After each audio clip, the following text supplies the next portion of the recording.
Hey there, it's Robert with budbells.com. For today's warm-up, you're going to practice doing a push-up. I'm going to show you how to do a wound-up push-up, and then you're going to do a Tabata burpee. So the burpee is obviously a push-up, but done very ballistically, where you have to jump down into your push-up and hopefully keep yourself together, not fall apart and get hurt, and then pop yourself up out of the push-up into a standing position. I think it's a little more than what people make it to be. A lot of people will just jump right through it, and however they get down, however they get back up, they call it good. But I like to maybe challenge myself a little more and make it a little better, a little more efficient, and make it so I'll live to see another day. So I'm all about longevity. I want to be able to do this tomorrow and day after that and day after that. So I'm going to show you how to do a wound up push-up to where you can keep your shoulders safe, and it's still very efficient, very powerful. And I think of a push-up as if I'm standing and I'm pushing somebody away from me, or I'm keeping somebody away from me. Or if you're blocking, if you ever played football and you're blocking somebody, right? You wouldn't block somebody with your elbows up out here. You wouldn't push somebody away with your elbows up out here. It's just not very good leverage. So why would you do a push-up like that when you're pushing 30 to 40% of your body weight up off the ground? As you increase the height of your feet, you're going to be pushing more and more. So the form becomes even more prevalent, and it needs to get better as you do this. So doing push-ups, your elbows should be pretty close to your side. Like if I'm taking somebody and I'm pushing them away, or I'm holding somebody at bay, I'm blocking. If you ever see NFL linemen, you're not going to see them up here like this, blocking people. You're going to see their hands down in front of them with their elbows in tight. All right, so when you do your push-up, you get wound up.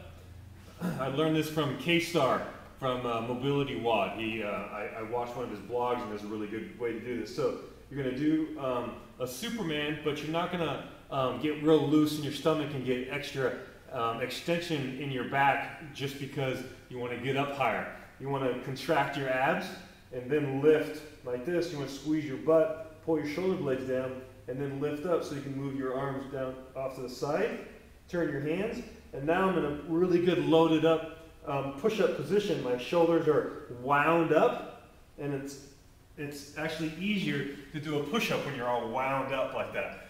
So when you do your burpees, you're going to do a Tabata burpee, 20 seconds on, 10 seconds off, for 8 rounds for 4 minutes. It's going to end up 4 minutes, 20 on, 10 off, 20 on, 10 off.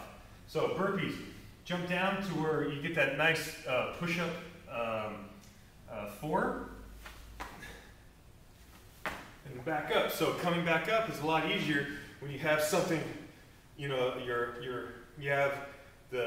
make your arms available to push instead of having them way out here. You have no strength out here, or not enough, not as much. All right. So that's your warm up. You're gonna do the push-up practice and then the Tabata burpee. The workout is 20 minutes, quality rounds, and you want to make these not fast. It's a bottom-up work, and bottom-up presses and squats and walking, stuff like that, should not be rushed. It just, for one, is dangerous. For another, you're going to miss the intensity that you get from doing things bottom up. So the intensity and the focus that you have to bring to doing a bottom up press, you should carry that over into your other pressing and squatting. So when I do a bottom up press, especially doubles, which you guys are going to do, the first one is a bottom up press 5 times. The focus should be really intense. So you're gonna set up here, bottom up, you're gonna press for 5 times. So I'm pretty focused, so these bells don't come crashing down into my face, right? Now I'm gonna walk for 30 feet. Walk with the bells, 30 feet, to my next station, which I'm gonna do a squat. Pretty focused in the squat, right? 5 squats. Then you're going to do a walking swing. So bring that intensity and that focus into those walking swings. Double walking swings. You're going to swing them off to your side and then out to front. you don't have to swing in between your legs like a normal double swing. Sometimes I call these the Frankenstein swings because you're like walking like Frankenstein. 30 feet.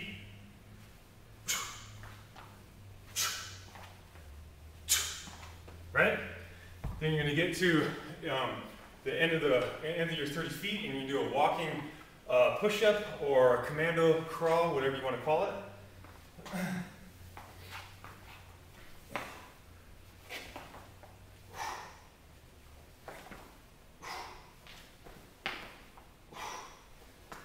And then last one is a walking lunge for 30 feet. You can do this with or without weight, and it's a lunge. You can even go forward or backwards. Use your imagination. So with weight, you would just carry weight. You can carry a goblet, one weight in a goblet style. You can put it over your head, however you want. So it's 30 feet of walking lunge. And you're going to do those exercises for 20 minutes. There's your workout. Enjoy it. See you next time.